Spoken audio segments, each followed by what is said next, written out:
Hey guys, what's going on? Nabil Khan here with another episode of the DigiTree Academy live stream podcast. Today we have a very, very special guest with us, and today we want to discuss IT professionals building wealth through passive income streams and consulting. And we have one of great leaders from Africa, who is the CEO of COSDEF Group Limited. He's been running his business out of Africa and has been able to work within 27 plus countries, as well as build his businesses from the ground up in Africa. His name is Dr. Javnyuy Joybert. We want to welcome him, bring him in on our podcast, and discuss IT professionals and building wealth through passive income streams. Dr. Joybert, welcome to the live stream podcast, sir. How are you doing today? Thank you for joining us. Thank you so much, Nabil, and thank you for having me on your podcast. And it's good to share a couple of perspectives and why not just exchange with you and also learn. Thank you for having me. Absolutely. Absolutely. Thank you so much for joining us. As you know, our goal here at the Academy is to really empower IT professionals to productize their knowledge and expertise into sustainable IT coaching and consulting businesses. So we want to give them some value today and some guidance into what they can do depending on where they are in their careers and depending on if it's the right time for them to productize their expertise and start to think about some passive income stream options for these IT professionals. So let's get into this podcast. Let's I want to hear first from you, Dr. Joybert. Let's talk a little bit about your background. Tell the viewers about Dr. Joybert, about how he got into IT coaching consulting and how you got to becoming the CEO of COSDAF Group Limited. I have always been fun about business. I remember one time at a very young age asking my mom, what kind of subjects do I need to study so that I can one day work with the World Bank?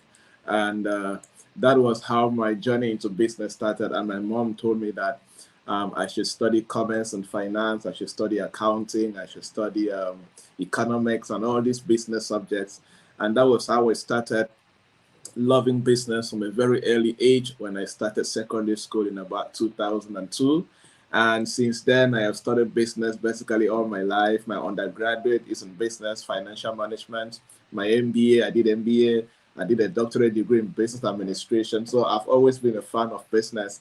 And I got my first job while I was still in my undergraduate, and that is the only job I've ever had. And I resigned from that job in 2012 to start my journey into entrepreneurship. And I've always loved to teach. I've always loved to share and to coach. And that was how I set up my first training institute back then in 2012. And I have not looked back since then. And my passion is, I love to see people improve things. I love to see productivity. I love high performance. I just love results around me. And that's why I think that drives me a lot as a person. Over time, I have grown to learn. God has been faithful. And what I started in my small town, I didn't know that, I would travel the world. I would speak to top executives and CEOs here and there. And God has been faithful. And here we are today, I'm still doing what it started just as a very small dream several years ago. Wow, that's such an amazing story. I mean, like, what resonates with me there is that you started your business in 2012, and in your mind, you had an idea of starting to, train and coach people into, a certain skill, right? Because at that point, you were like, man, I gotta start something for passive income stream. I'm into business. I want to do something. So, what was the initial light bulb that went off, Dr. Joybert, in your head back in 2012 when you're like, hey, I'm going to leave this job and I'm going to focus on business? Like, what was that light bulb that went off in your head? Let me just say the power of purpose, the power of conviction. I had a job in finance, and I was working in one of the biggest microfinance in the region at the time. So I had a very good job, and I left a very good job, well-paying job, to move to become a teacher in a secondary school with a lesser salary. So that that was because I saw that the best way, because I was not a trained trainer. I didn't have the experience and the skills to stand in front of people to teach and all of that. So I noticed that a good way to pursue my passion is to leave the corporate setting and venture into being a teacher in a local secondary school. And I actually went back to my alma mater where I did my secondary school, and I became a business management teacher there. And since they were experiencing a shortage of teachers, so, and that was how I started. And I was just not happy sitting in the office. I was not just happy being in the corporate sector, wearing a tie and a suit and all of that. Although I love finance, I love business. It was part of what I've always loved to do. Remember, my first love was to be a banker. So I was actually on my path to building a banking career because I got my first job in the microfinance sector. But at one morning, I just woke up. It was on the 2nd of January after New Year that I went to the office and I deposited my resignation letter that, you know what, I'm not going to work again. And what are you going to do? I'm going to be a teacher, right? And that was the path to training, speaking, consulting, coaching till today. There's always that day that you wake up and like, you know what, I'm not going to take this again. I'm going to pursue my passion, my purpose, what I'm convicted about, what I believe in. And there's always that thing that just, you don't know where it comes from, but it just gives you this absolute belief and possibility that you're going somewhere beautiful. You don't know how you're going to get there, but you're convicted inside of you, despite the challenges. You know, at some point after I left my job, I was not able to pay my house rent. I was not able to pay my bills. I started living with friends here and there because what I was being paid as a trainer, as a teacher, was not good enough. But I believe that there is a beautiful future ahead of me. I didn't know how I was going to get there, but I was very convicted. And every day I loved doing what I was doing. I love seeing students. Sometimes I would do after school programs in the house, in the church, wherever I could just gather young people and speak to them, I would actually do it. So until today, I'm just always happy that the passion is always there.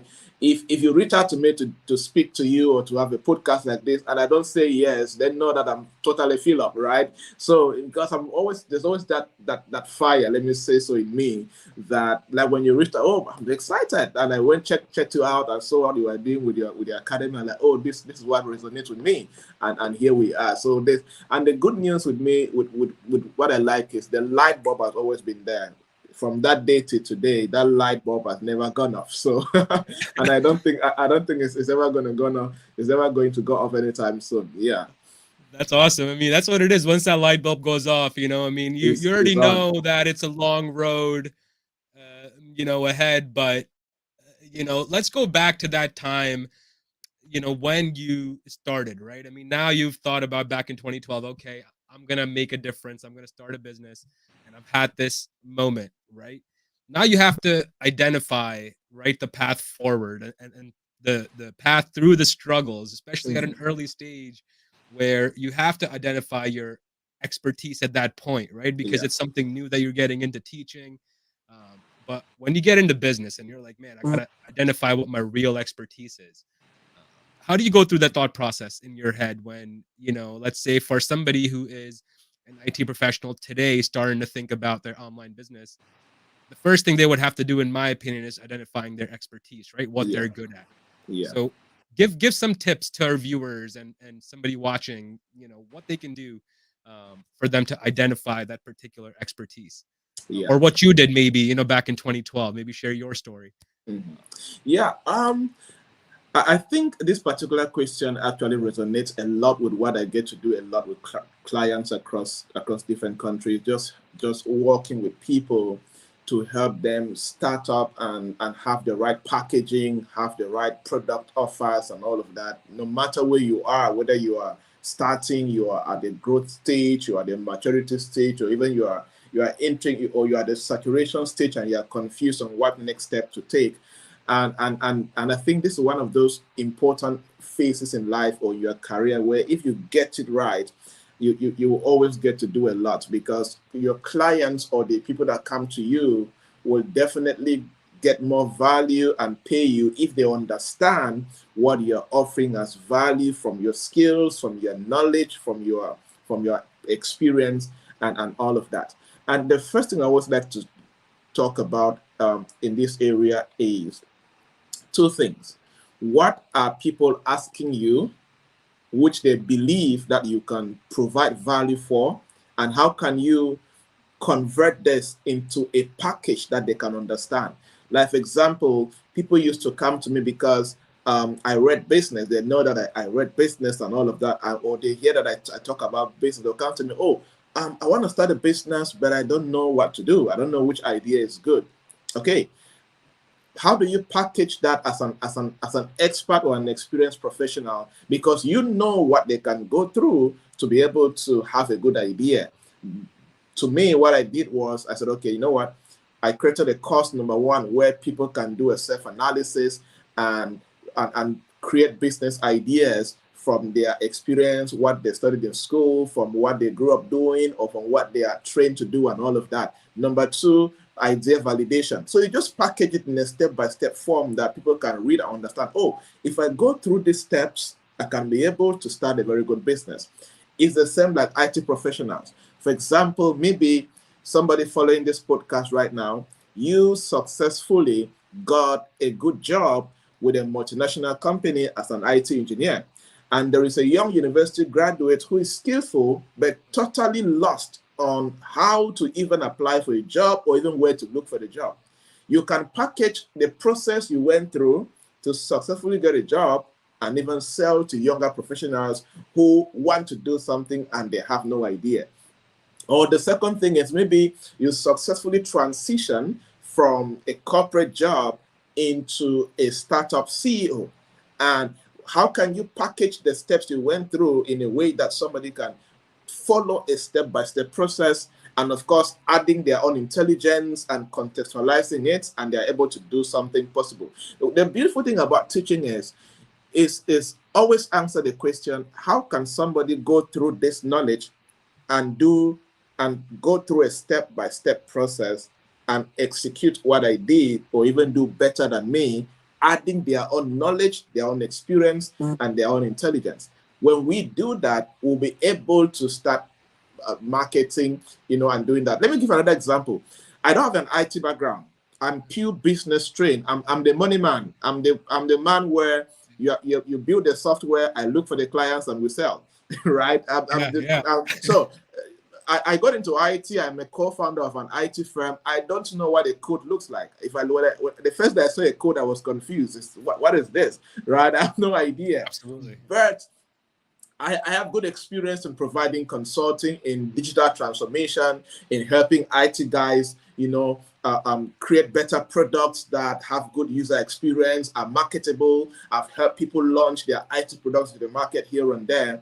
And all of these, I did not go to a full program or a full school to train me to become an IT product consultant or a market entry consultant as far as IT products are concerned. I just had to look at, okay, I have this, they have this challenge, because 10 guys started coming to me. They will build an app and nobody's downloading it. How do I get people to download this app and use? And I started building IT consulting packages from the questions they were asking me. I started, some will come to me, I will design a package and teach them on how to be good presenters and good public speakers so they can present their apps better. So it's all about, we should stop trying to craft things from space because people feel that it's too difficult. No, it starts from you. What did you do? And just pick a pen and document what was the first step you did. Just do a scratch program on an empty sheet of paper. What was the first step? You write it down. Second, third, fourth, fifth. Then you start fleshing it out. And you try to structure it in a way anybody can read it, they can walk, they can see a step-by-step process that you went through, and they can resonate with it. Because most likely, most of the clients will be from your environment. So you guys likely think the same. You go through the same challenges. Let's say you're in India, you're in Pakistan, you're in Africa, you're even in the United States. Most of your first customers will be guys around you. So you have a lot of similarities, similar challenges, similar perspective, similar clients, similar legal compliance issues and all of that. So it's easier for them to look through what you went through and fit themselves to that process, and they go through. And your coaching partner comes in where you can still be available to still walk them through to successfully do this. I always believe that anybody can teach anybody something as long as you did it. I always believe that. Absolutely. No, you're absolutely right. And through that model, right? I mean, it's also being able to have a model that can scale, right? I mean, Exactly. once you're, let's say if you're solving 100 different problems, right, for 100 different types of people, it becomes very hard for you to scale. But when you're laser focused on your problem and Hmm. your target market, right, your target audience, you know, hey, this is what their deep concerns are of my Yeah. target market, and my messaging should resonate, or my communication or my product should resonate exactly to those target markets pain points, Hmm. right? Hmm. And that makes it a scalable model for us to solve that one particular problem and then tackle the next one. Right, because what happens is I see a lot of entrepreneurs trying to, you know, get confused and think about, hey, I can do this, I can do this, I can do this, and they Yeah. don't have a single focus on one particular problem and crushing it and then going on to the next, right? So with that, like, explain to, I guess, the viewers how important it is for them to define their target audience in their process of developing their marketing plan or developing their business plan when they're going through right at the early stages of their business. You know, they've identified their expertise. Now it's time for them to define a target market. So what are some you know things that they can use, or how can they you know, think about essentially trying to figure out who they can, you know, target? Because from my personal perspective, right, you always want to look at the closest people within your group to start a business, Hmm. because the closest hanging fruits are like the ones that you can go after tomorrow and make an impact, right, in their lives, especially if your skill sets aligns with what you're trying to solve. Yeah. So defining a target audience, how important it is, what can the viewers do, you know, to figure that out for themselves? You know, I always say, and I believe that the power of identifying your target audience is that it makes your marketing very easy. Yeah. You are not marketing it. You know exactly who you are going to market to.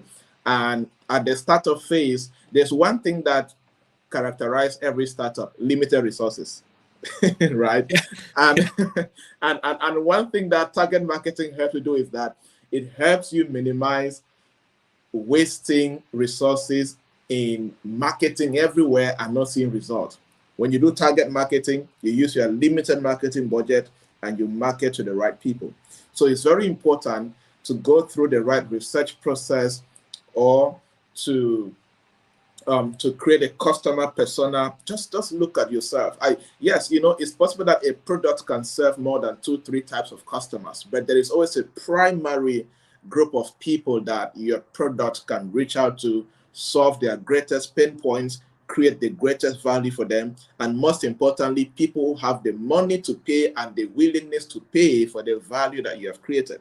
So creating time to create a persona based on your experience, your skills, your value, and the product.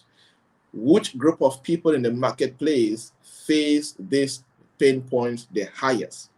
And which group of people will not see this value as a nice to have, but they will see this value as a must have? You know, when your value is a must have, you can guarantee that you're going to sell.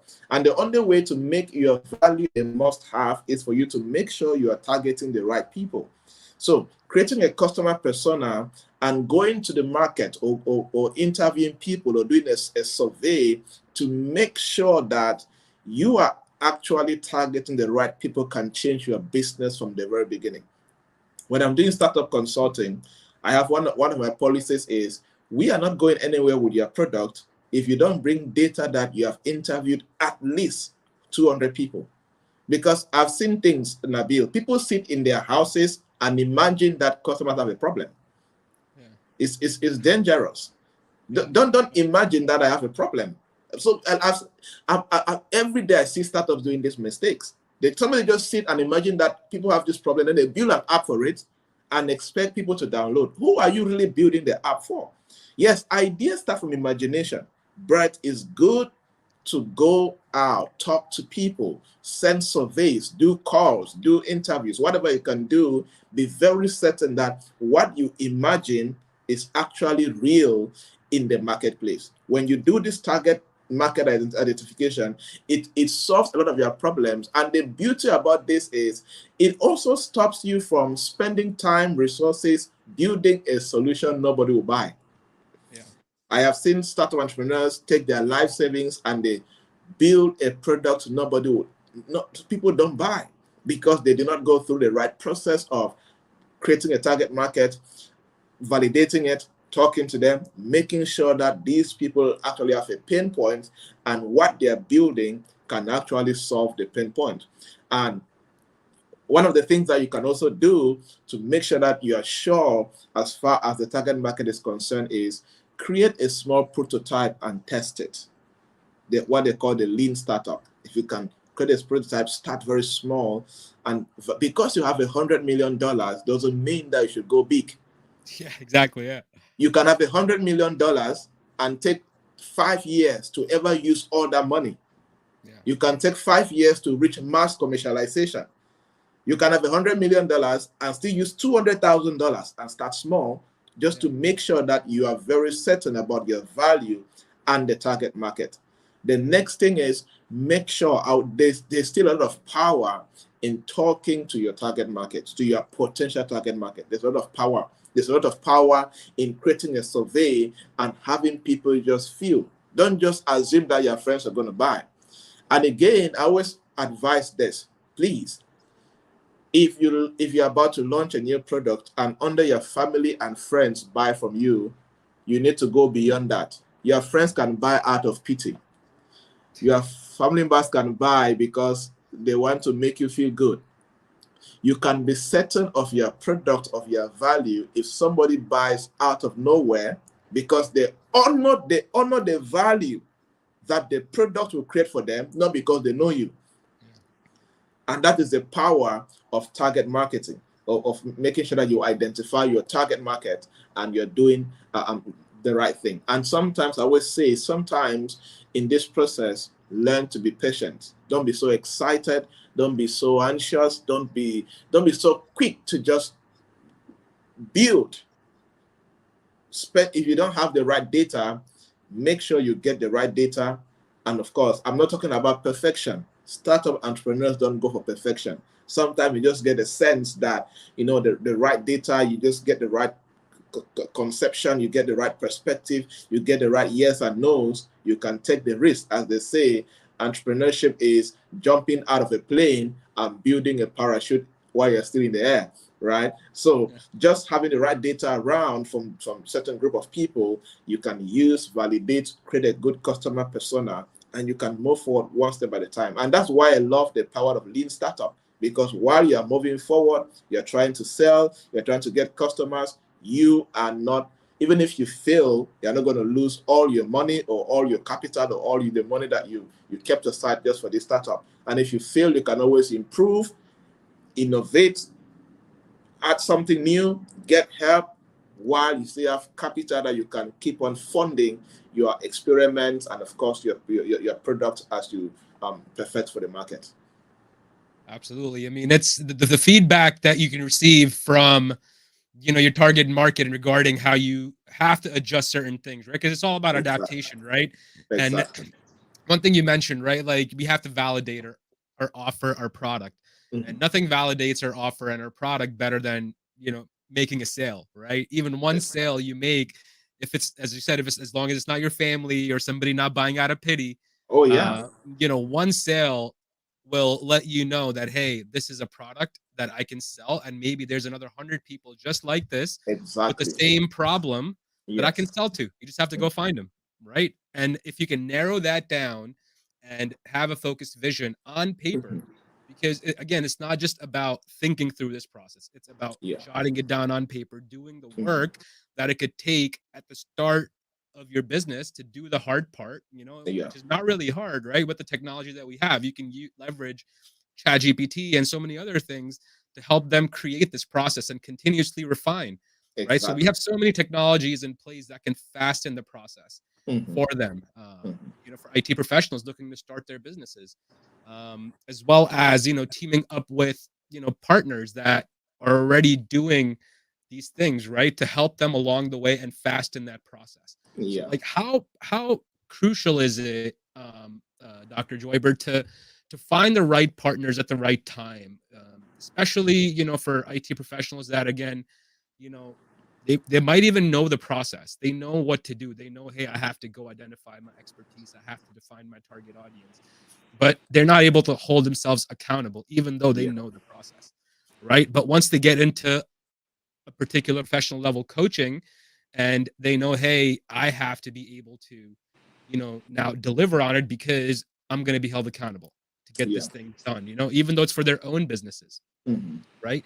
How important is it to work with the right people that can help them along the way and guide them through their journey, so it can fast forward the process, rather it Yeah. be, technology or the knowledge itself, or being able to get them launched quickly and Mm-hmm. marketing and generating sales. Yeah. I think it's so important from my experience and opinion. One thing I've learned with tech guys or IT people is that many of them are not very good salespeople. Many of them are introverts, or many of them are, they're not very outgoing, and many of them are so technical that they don't know the business part. Sometimes when I'm talking to my business partner, the tech guy, he's always talking about, this technology is amazing. We're using this new tech and all of that. Just tech part. But me, I'm looking at how will customers see this. Customers don't care whether you're using whether you're using the best programming language or the latest programming language. They have no idea about that, right? So just understanding how you can get the right partners and collaboration, and how these partners can come in and be able to, cover up or fill up where you are weak is very powerful. It's possible to see many tech guys and they have very good products, but they're not making money from it because they are not good with business development. They're not good with marketing and sales. They're not good with attending meetings and negotiations and closing deals.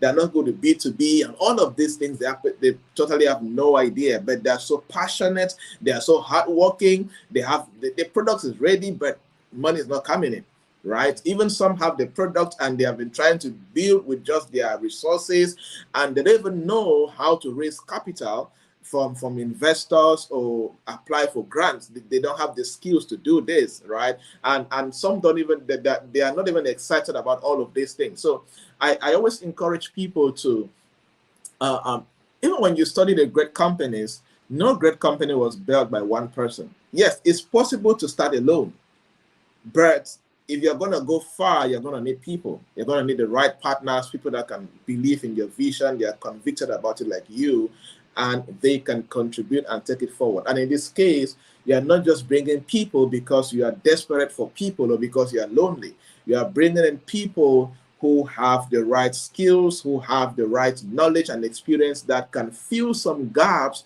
that you have identified in your business, in your operations, and you're very certain that if I get this person, it's going to advance the business forward this way. If I get this person, it's going to move us forward this way, right? And it's very important to be conscious. And again, as I said, with most startup entrepreneurs, at the beginning they start alone. Most people start alone, and it's good that when you start alone, when you're building, be conscious that someday you're going to bring people. You're going to have senior partners. You're going to have senior collaborators. You're going to have investors and angel investors, venture capitalists, whoever that you're going to have someday.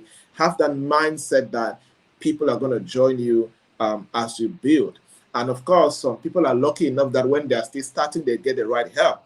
But for some people, until they build the right track record and have proof of concept or prototype, they're not going to get anybody believing in them.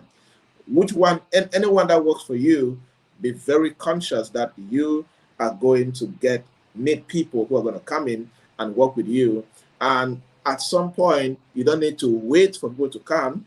You need to go look for people, because if you believe in that vision and you don't want it to die, you should be comfortable at reaching out to people. Hey, I see you are good with this. I'm building this. How can we come together and make this work? Right? So, and again, I would like to emphasize, asking for help is not a sign of weakness. Asking for help is a sign of maturity and understanding that there are things in life you would never do on your own effectively and produce the right result. Well, absolutely. I mean, it's like I'm gonna share an example of when I started my business. Right, my thought process again was to build a team from the beginning. I started alone, for the first couple of months, but when you start, right, again, you realize that hey, there's gonna be problems every day that you're gonna have to face, and Mm-hmm. then you realize, hey, I have to now prioritize these problems based on how it affects my business. So whichever ones dollar wise affects my Mm-hmm. business, whichever problem Yeah. in my priority board, I'd be like, hey, this is what I need to hire first and bring on board and go down up that priority list, right? Because building a team, as you said, it should be everyone's goal, especially, I mean, if your vision is much bigger to create something big, right? I mean, it's okay for someone to not have that vision, and it's totally okay to just have smaller passive income streams and Mm-hmm. still work their corporate jobs, which is totally fine. But somebody looking for a much bigger vision, it's imperative for them to really find the right partners and have a board and realize that hey, I need to prioritize the skill sets that I will need along the way that impacts my business directly, dollar wise. So sales is the lifeblood of the business, right? Without sales we can't really do anything, right? So before you build anything, you got to have a good sales Yeah. person, at least somebody who can reach out consistently and generate sales. If there's no dollars in the business, there is no business, right? So all problems, come after sales problems is my kind of quote. That once you have your sales issue figured out a little bit, then you can move on to your other problems Yeah. in Yeah. business. So that's awesome. Let's talk about Dr. Joybert. Some like why is it important again for IT professionals to have a diversification of income? I know a lot of them, work corporate jobs, and they're sometimes some people might be, happy doing what they're doing, but they just want to add additional passive streams of income. So, why is it important for us to diversify our income? I mean, is it uh, smart for them to rely on their contract jobs or somebody where they're working, while also they can build a passive income stream with like maybe an hour a day, hour and a half a day? I know people that do it in the IT industry.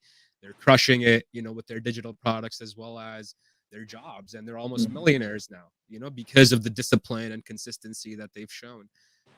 And which is, I think, in IT world, we have so many, the IT professionals are very disciplined in that sense that they know how to command teams and really get the results, right? Especially scrum masters and agile coaches. Mm-hmm. um, so how important it is for them to diversify their income? I mean, where does that help them besides just having extra money for spending, like? Um, I think apart from the money and also looking at the fact that as days go by, the global economy becomes more unpredictable. Since COVID-19 and all the potential talks about recession and inflation globally, having passive income becomes very important. Should in case, you never know what can happen to your company. There are large companies laying off thousands of employees basically like every week right now. So it's important. And also, but I also think that apart from the money, it puts us or it puts people in a place where they can begin to help other young professionals to also transition into the marketplace or to create more value for the marketplace. Because one fact is there are a lot of young people who don't know what to do.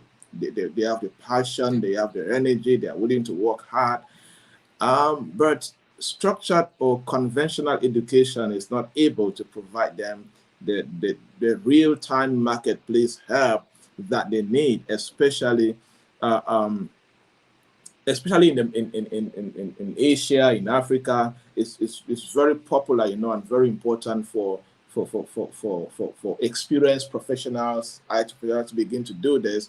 Not just the money, but they are providing that platform where they can transfer their real marketplace experience and skills and what they did to produce better results for themselves that other young professionals can begin to learn. So the impact too begins to come in. And of course, there are many people that, like entrepreneurs, who want to start businesses, and they may not have the time to go take a 6 months, 1 year program to learn certain things. But there are some short courses that IT professional must have done that are very practical, straight to the point, that an entrepreneur can take 1 hour or 30 minutes, go through it, and they learn something that can go change their business. You see, that alone is very important for them to do. Yeah, and again, I think the place of fulfillment, that fulfillment, that you are part of something bigger than just earning a salary and being able to pay some bills, but you're part of something way bigger as a person. When you get to receive feedback how somebody's life is much better than how it used to be, because they went through your body of knowledge, I don't think there's nothing replaces that feeling. Yeah. Absolutely. I mean, and it also allows them to really open up and invest as well, right? Into things that they want to invest in, right? Because Exactly. it gives them the opportunity to grow their their wealth. When they're having more wealth come to them, they can invest it, and Hmm. do good in the world with it, and it'll come back to you. That's my personal belief as well with it, right? So there's a lot Yeah. of options for people to do what they can with extra financial income, which is Mhm. great. And so what are some ways, besides digital products and having online courses, what are some other ways that they can start to have passive income? I mean, I know affiliate marketing is a big one right now. Mhm. There's affiliate marketing they can do. They can do different types of online courses or digital products based on like resume writing services. But what else is like out there for these people, for IT professionals, right? In regards to passive income streams, like what can they leverage Um, besides just the actual content and the online courses and the digital products? Is there yeah. anything else that they can use besides those things? Yeah, I think, again, with all those that you have mentioned, if they are also able to understand that deeper, create more time, and know more about it and take it further, as you mentioned about scaling, is very important. People just know about digital products here and there, but I still see people struggling to tap the value and the gold mine that is in digital products. And meanwhile, the market is there. And I still don't counsel or remove books. Books are still very powerful now, in terms of, I like to call them books that systemize or create processes that people can go through. It's very important. If you have been able to successfully do something as an IT professional with some track record of success, if you can be able to write a good practical book, or an implementation book that somebody can pick, go through, and be able to produce good results. Like one of those books that I recently published was, I just sat and I noticed that over the years, I have developed several marketing and sales strategies for different companies and individuals. And I said, okay, you know what? Just put them all together in a book and launch. And that is what led to one of my books, Skyrocket Your Profits, Oh wow. the 30 marketing and sales strategies. These are just books I've just copied, put together, all anything I've ever advised somebody as far as marketing and sales is concerned. I fleshed it up and made it better, gave some ideas here and there. And I've received incredible feedback of how people are able to learn a lot. The second thing, of course, is, if people can learn. I think group coaching is becoming so powerful. Virtual group coaching, just maybe using a Zoom session, Google Meet, whatever platform you can use, and you're able to structure a very good group coaching. Because of time constraint, group coaching is just like the big brother of one-on-one coaching that you can also provide. But if you are providing, instead of taking 1 hour to coach one person, how can you structure and take 1 hour and coach 5 people, and the 5 people get to pay you? It's like the economics of scale for coaching, right? Yeah, Doing a yeah. lot more with less resources becomes so powerful. And of course, another thing that is so powerful is, I still validate the importance of physical workshops. having creating good physical workshops where people can come and you can walk them through a practical way of doing things is so powerful, because it could be on Saturdays for you, it could be on your off days, and you just have a good structure. You through that you can be able to provide part-time jobs with other people who can work for you, put all these workshops together with you, and you can be able to do a lot more in the marketplace as a professional. And another thing that we can talk about is, I want to mention specifically to SME coach consulting or startup consulting, because you know as an experienced professional, you can do this with two objectives: create impact and make the money you can make from it. There are many startups that don't have the money to pay high profile consultants. But one funny thing is that what they will love to pay a high profile consultant for, an IT professional who is not a trained certified consultant, can actually help them solve that problem, because that is that may be what they are doing on a daily basis and solving the problem on a daily basis in a bigger company. So you can start working with startups at helping them to grow, get paid in the process, is also a good passive source of income. And whatever thing that you can automate, I mean, what we can make money from now in the knowledge economy, there are so many platforms to use than what we used to have 10 years ago or 15 years ago, right? So just also being open enough to look at various platforms that are creating opportunities for creators becomes you can discover so many passive income opportunities from there. And of course, why not become a speaker? There are event organizers. It's also a good platform of passive income. Guys, you can train yourself in public speaking skills, presentation skills, and training skills, facilitation skills, and market yourself. Create a good profile. Start creating Absolutely. content that positions you as a speaker, as a trainer, as a facilitator, and people can hire you for their private or public events, and you get paid, and at the same time you are creating transformation in the marketplace. That's awesome. Absolutely right. I mean, it really depends, right? With your skill sets, as you said, and if you can align your skill sets based on, the value you want to provide, that's probably the Exactly. best way to go about it, right? Because then it Mhm. just makes it easy for that person because it comes naturally, Mhm. whatever they're building, right? So, I mean, Yeah. if speaking for some people, comes naturally, for some people it takes lots of work, right? So for someone like you, I'm sure Dr. Joybert, you seem like a guy to me that speaking comes naturally to. That's how I see it, but I'm sure there's a lot of practice and a lot of work that went Yeah. behind it, right? Mhm. That makes you a great speaker. So, in anything, even with the skill set that you have, particularly, right, it requires polishing, it requires consistent improvement on Mhm. our own skill sets, continuous learning. I mean, last, podcast, I was having a conversation with Dr. Francis Ambunia, right? And, he brought up that it's imperative for us to um, really as humans know that, we have to know what value we got to provide, right? If we know the value that we're providing, Yeah. that can easily align with, um, exactly what we're going to create and what's our skill sets. So it Mhm. makes it a little bit easier to think about it in that fashion. Very true. Um, Very true. so yeah, it's awesome. And if you guys are joining us right now, we're having a great conversation with Dr. Joybert. There's a link in the description with Dr. Joybert's books.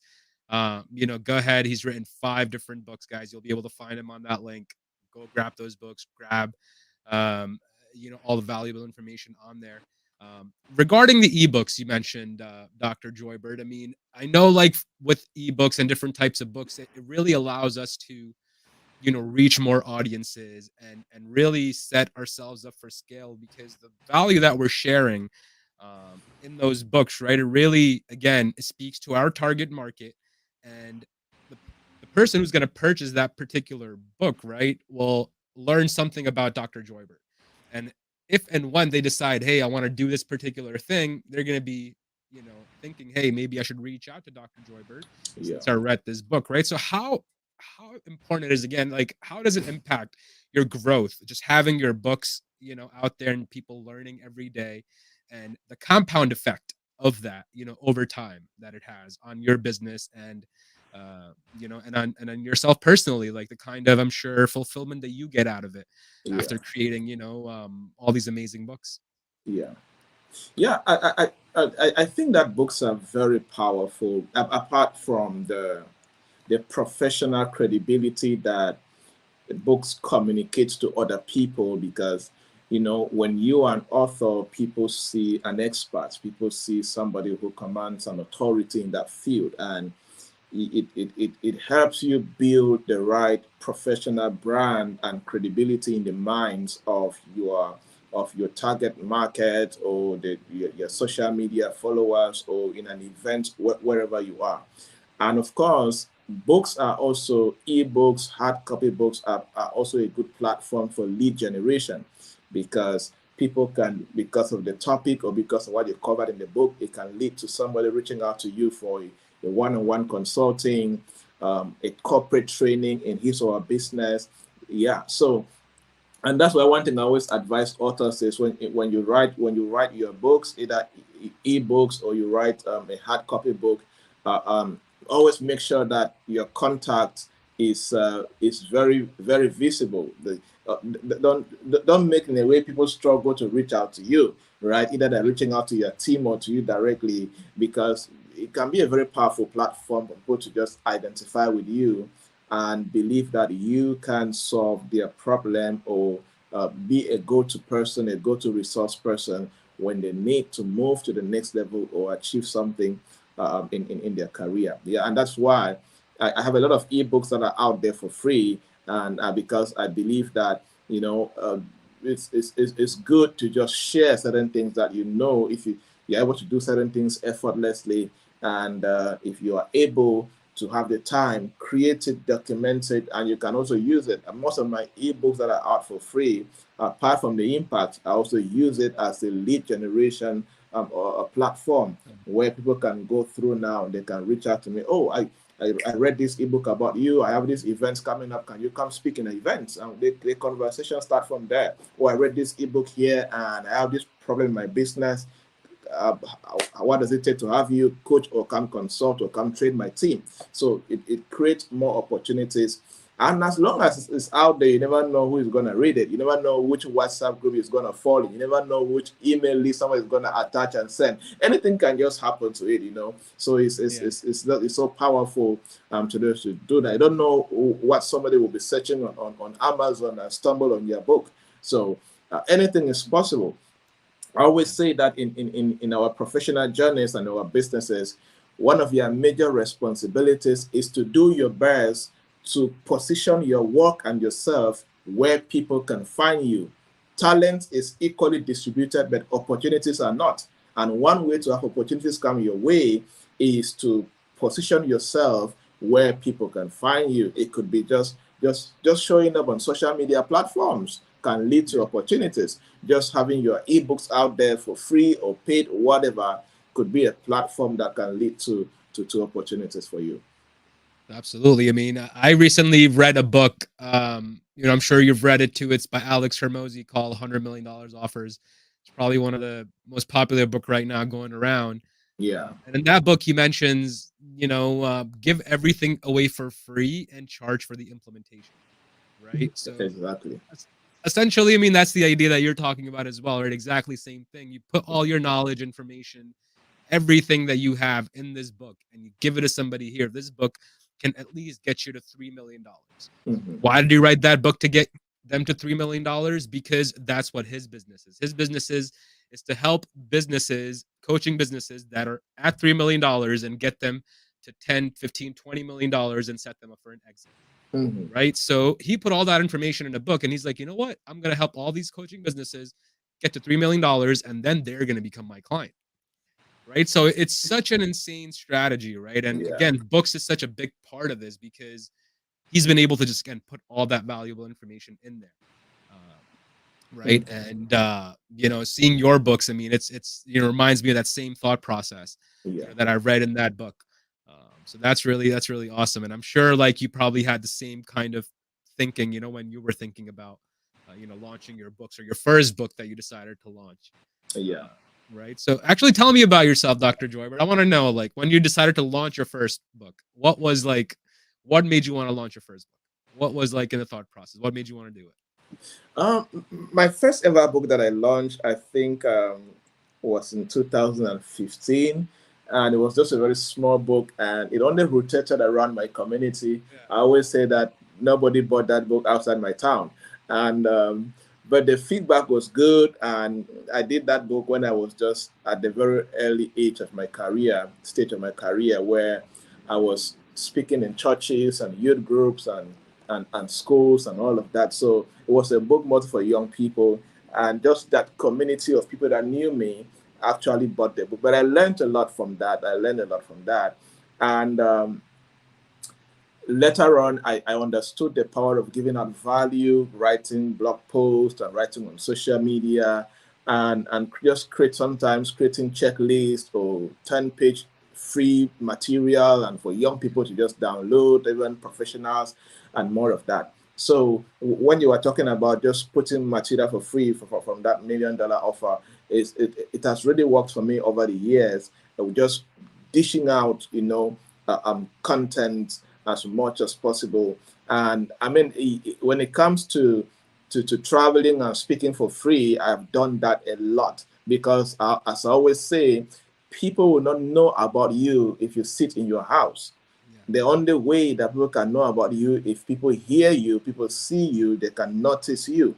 So and until somebody knows you, they're not going to pay for you. I always say that most likely in business, people need to know you, like you, trust you before they can give you money. And the first step will not happen if you are not out there, if you are not showing up, right? So after my first book, I said I understood the power of showing up and and making sure that you give out a lot of value, because the more value you give out, the more credibility and respect you build. So that when you're about to launch a book, you can test your brand or your credibility by doing a pre-launch. From that pre-launch, you can get a sense of how much credibility and influence that you command in your community or in your social media platforms, which gives you a sense of where you're going to and the work that you have been doing. And that's always been my thought process. And one thing about my books is my primary way of selling my books is not bookstores or Amazon per se.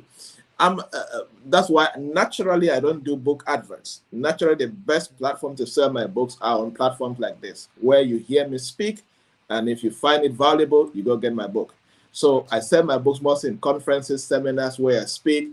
I sell my books through one-on-one coaching, and people come for coaching. And okay, I have this book. I think it will explain more, and then people buy from there because I use my books as a tool. I see my books as a tool to enhance more success. So most of my books are actually fitted as part of the coaching packages that I offer to people, because I see them as tools that people can use to achieve more, to create more, and to become more in what they do. But if somebody stumbles it on Amazon and buys, good. That's why getting my books on bookshops has never been my primary model, and I've actually never done that because my process is different from that. Yeah. So like, I mean, when a person comes to you, right, to work with you, I mean, it's such a great thing, right? These books, the impacts that it would have on your clients is that when they decide to work with you, they're already like, maybe 25%, 30% there reading your book because Yeah. you put everything in there and they're like, hey, maybe I can start on this. So by the time you get to work with them, it's not like that Mhm. you have to start them from ground up, right? You've Exactly. given them value, even though they haven't held themselves accountable to go Mhm. through the entire thing, but they may be done 20%, Yeah. 25%, which makes your job and our jobs a little bit Very easier, much easy. right? For Yeah. them to walk them through that process. Exactly. So Exactly. it closes the whole loop, right? In that cycle when they buy the book, they find it valuable, they're Yeah. like, "Yeah, this guy can help me. I'm gonna go work with them," and then Mhm. during that time, they're already working on things that you've mentioned to them in the book. So that's why it's so important to have these, books out there. And if you're an IT professional looking to start your IT coaching and consulting businesses, leading with digital products is, probably the best way to go because it's the easiest way to provide value. Yeah. the next person and build trust and in your target market by giving the right value and also showing yourself as the authority that you should be in your target market. Mhm. So that's That is very true. important. Um, let's also then one question I had for you that I didn't bring up, Dr. Joybert, was when is the right time for IT professionals to get into business? Like, let's say they're starting a career in IT professional, they're a brand new Scrum Master. They've landed a job now. They've been working 2, 3, 4 years. Like, what's the timeline that they should put into their job to build a certain type of um, expertise and a skill set in that place before they decide, hey, I can do this, or can they do that simultaneously as they learn and build at the same time? Yeah. My perspective in this case is always in terms of what results have you created or what process have you gone through that you can teach another person? Because many a times, many people don't get to start because they are waiting for the time that they're going to get the perfect experience, the perfect skills, the perfect result, and all of that. And I think many people get to stay for so long without ever starting, or some don't even start at all. Yes, I always respect the place of extensive knowledge, extensive skills, extensive experience. It positions you more to do a lot. But for you to grow from amateur to professional, you need to be doing something, right? Like I was talking to a young guy, and I said he was very passionate about becoming a speaker, trainer, consultant. I said, this is good. This is good. Then I asked him a question. What have you been able to successfully do in your life? He was thinking, and I asked him, can you say that you are very good with time management? He was looking at me. Are you good? Have you mastered how to manage your time very well on a daily basis, weekly, and you get things done at the right time? He said, yes. Go and teach that. Go and teach that. Stop. You don't need to wait for the day you're going to be this and that before you do it. Go and teach that. That's my other question. Have you successfully overcome procrastination? Yeah. He said, I think so. I said, okay, you know what? Go work on yourself. The day you successfully overcome procrastination, do a virtual paid webinar on steps to overcome procrastination. Teach what you did to other people. It goes same for IT people. If you maybe you successfully learned how to use a particular platform and you're producing results and there's a track record, teach from there. Maybe you have successfully, know how to create engaging content as an IT professional on LinkedIn. Why not do a training? Maybe if they look at the impressions, they look at your likes, you have thousands of likes and all of that. How are you able to do that? You can do a training on how to create engaging content on LinkedIn as an IT professional. And I bet you many guys will be interested because they don't know how to do it. So my point is always, because you create more credibility when you train from results. It's not from longevity. It's not from how long you have been. It's not from how long you have studied. You have 2 PhDs and all of that. Yes, those things are good. But I think nothing beats results. Nothing beats the process you have gone through yourself.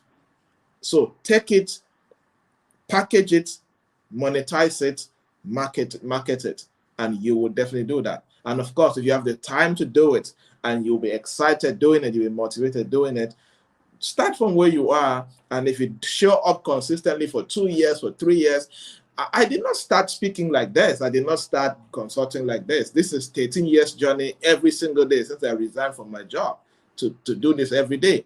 And the good news, the good thing about human beings is one thing that is important or validates us as human beings is growth. On a daily basis, we are growing. Every new day we become better and better and better. So there's actually no highest echelon as far as growth is concerned for us human beings.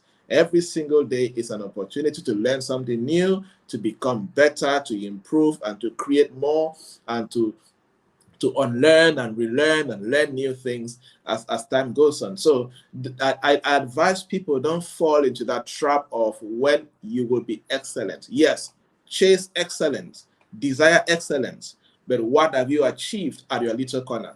And what can you teach the next young person or the next fellow professional that they are confused, and you can guide them to achieve what you have achieved already and keep on working on becoming better. Absolutely right. I mean, because the adaptations will happen throughout your career, right? And the first product that they're going to launch is by far not going to be their best product. And by the time Exactly. they get into, 5, 10, 20 products, that's when they'll realize, hey, now this is maybe my best work, right? I mean, Somebody said, I'm trying, there's this book I read, and the writer said, if a few years later you are not you are not angry or you don't feel disappointed with your first ever product, then you started late. Yeah. You started late. Of course, yeah. If you started on time and you're growing, one day will come, you will look back and be, what were you thinking to actually launch something like this? But the point is, that is the step that changed the course of your life. You started with it. And you'll be surprised that even though that the product was not the best, somebody paid for it. That's right. They paid because they had a problem. And no matter how terrible your product or service was, you actually solve a problem with that terrible product. Yeah. So, and that should encourage you to become better and better on a daily basis. Absolutely. I mean, that's awesome. Yeah. That's awesome. Let's see. I mean, I think we're getting to the end of our podcast, Dr. Joybert. I'm going to open up the floor for some questions. If there's anybody on that are watching us, any questions out there, feel free to drop them in the comments, guys. Drop a like and subscribe to our channels. Help us get this, podcast to reach as many IT professionals as possible. We want to make an impact in your lives. Through teaching you and educating you about digital product creations and how you can start your own IT coaching and consulting business. And as Dr. Joybert just mentioned, right now is the time, guys. If you have knowledge and expertise, even if you're just starting out, get started now, because your first product is not going to be the best. It's going to take time.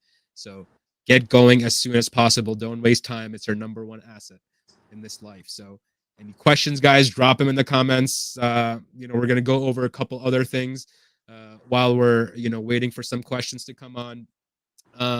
So let's talk about, Dr. Joybert, one last thing. Give our IT professionals the biggest, let's say the most important tip that you think that it is for starting IT coaching consulting business. So what's the number one tip that you can give them? One tip before we log off. One tip is always upskill. Always find your gaps and fill them. Find your gaps and fill them.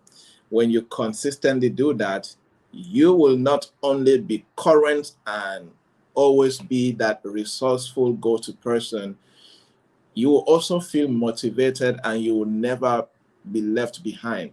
One thing about the business landscape, and we all know that when you talk about business in this century, technology is like the heart and the kidney of business right now. So one thing about the business and technology, or even the world as a whole, is there's nothing like you are stagnant. If you are not growing, your industry is growing.